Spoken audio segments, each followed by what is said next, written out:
నమస్తే. నా ప్రభాత కమలంకు స్వాగతం.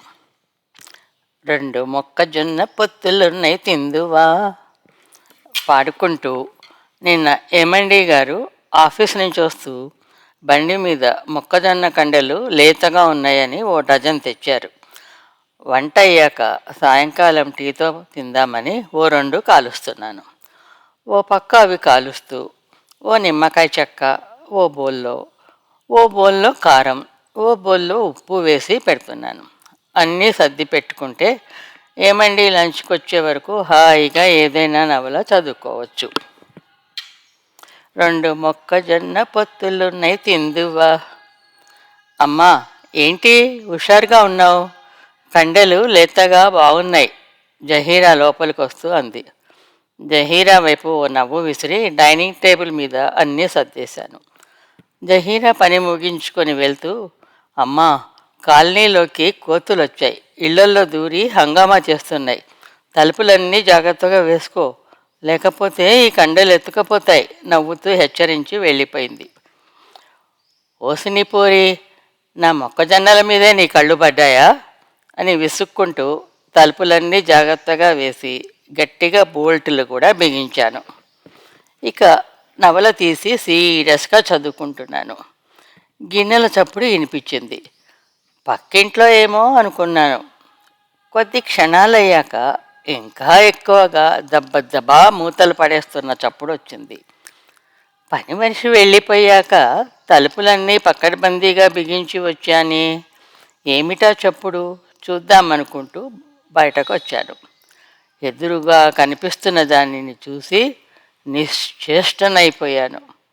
ముందుకు తూలి పడబోయి గుమ్మం గట్టిగా పట్టుకొని ఆపుకున్నాను.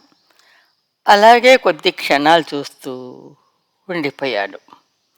ఎదురుగా డైనింగ్ టేబుల్ దగ్గర కుర్చీలో కూర్చొని ఓ కోతి హాయిగా ఓ చేత్తో చపాతీ తింటూ ఇంకో చేత్తో బాటిల్లోని నీళ్లు తాగుతూ కనిపించింది. టేబుల్ మీదంతా చపాతీ ముక్కలు, అన్నం, కూర, పప్పు వెదజల్లి ఉన్నాయి. అన్నీ గిన్నెల మీద మూతలు అటూ ఇటూ పడి ఉన్నాయి. నీళ్ళన్నీ కింద ఒలికిపోయాయి. రూమ్ అంతా కంగాళీగా ఉంది. నా చప్పుడు వినిపించిందేమో నా వైపు ఓ కూర చోపు విసిరి చపాతీ తీసింది. ఏంటి చపాతీ ఇట్లాగేనా చేసేది? కాస్త నెయ్యి వేసి చేయొచ్చుగా అన్నట్లు ఆ చపాతీని ముక్కలు ముక్కలుగా చేసి నా వైపు థిలాసాగా విసిరేసింది. ఇంకోటి తీసింది. దాన్ని కొంచెం రుచి చూసి పడేసింది. అలా ఇంకా ఇంకా అన్నీ తీసేసి పడేస్తుంది, కానీ తినటం లేదు. పైగా నా వైపు చూసి కిచకిచలాడుతుంది. అయ్యో అయ్యో, రెక్కలు ముక్కలు చేసుకొని చేశానే, అట్లా ముక్కలు చేసి వెదలు చదువుతావేమిటి? మనసులోనే లబలబలాడాను. నా బాధ దానికేం పట్టనట్లు అన్ని గిన్నెలు వంచేసి చెల్లా చెదురు చేసి పారేసింది. నా వంట ఆవిడ గారికి నచ్చలేదేమో. మొక్కజొన్న పొత్తులు తీసి పరిశీలిస్తోంది. రెండు మొక్కజొన్న పొత్తులున్నాయి తిందువా అని నిన్ను కాదే పిలిచింది. తల కొట్టుకున్నాను. దాని వేషాలన్నీ వెర్రి మొహం వేసుకొని చూస్తున్నా నన్ను దయతల్చినట్టు కండెలను అటూ ఇటూ తిరిపి కొరుకుతూ రాణిగారు లేచింది. నా వైపు కాస్త వంట బాగా చేయటం నేర్చుకో అని ఆర్డర్ వేసినట్లు ఓ చూపు విసిరి కుర్చీ దిగింది. ఠీవీగా వంటింట్లోకి నడిచింది.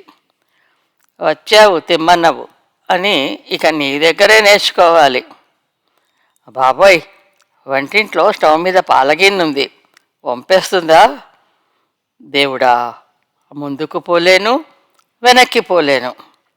కాసేపు ఇల్లంతా నిశ్శబ్దం. చిన్నగా మనసు, కాళ్ళు స్వాధీనంలోకి తెచ్చుకొని భయంగా వంటింట్లోకి వెళ్ళాను. ఎక్కడా చడి చప్పుడు లేదు. కోతిగారు లేరు. వారి కన్ను పడలేదేమో, పాలు క్షేమంగానే ఉన్నాయి. అమ్మయ్యా, అసలు అన్ని తలుపులు వేసి ఉంటే లోపలికి ఎట్లా వచ్చింది, ఎట్లా పోయింది? భ్రమేమో అనుకుందామంటే డైనింగ్ టేబుల్ హాల్ అంతా నానా బీభత్సంగా ఉంది. చుట్టూ పైకి కిందికి చూస్తే వంట ఇంట్లోని వెంటిలేషన్ రంధ్రం పెద్దగా కనిపించింది. దాని పక్కన ఉన్న బాదం చెట్టు మీద నుంచి హాయిగా అందులో నుంచి వచ్చేసినట్లుంది. నీకు కావాలంటే విస్తరేసి వడ్డిచ్చేదాన్ని కదే, ఇదంతా ఎట్లా సర్దుకోను, చచ్చే నీరసం వస్తోంది, ఆకలేస్తోంది, ఏం తినను, ఏమండికి ఏం పెట్టను, అంతా బాగు చేసుకొని నడ్డి పట్టుకొని లేస్తూ కొనుక్కున్నాను. మళ్ళీ వంట పని తప్పలేదు. దేవుడా దేవుడా.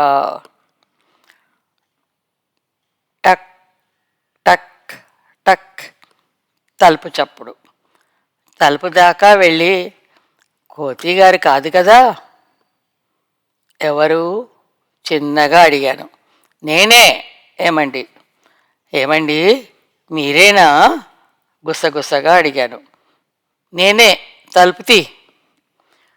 మీరే అయితే బెల్ కొట్టకుండా తలుపు. నిజంగా మీరేనా? అనుమానంగా తలుపు కొద్దిగా తెరిచి తొంగి చూశాను. ఏమిటా పిచ్చి ప్రశ్నలు? కరెంట్ లేనట్లుంది, బెల్ మోగలేదు, అందుకే తలుపు కొట్టాను. నేను కాక ఎవరనుకున్నావు? కోతి అనుకున్నాను.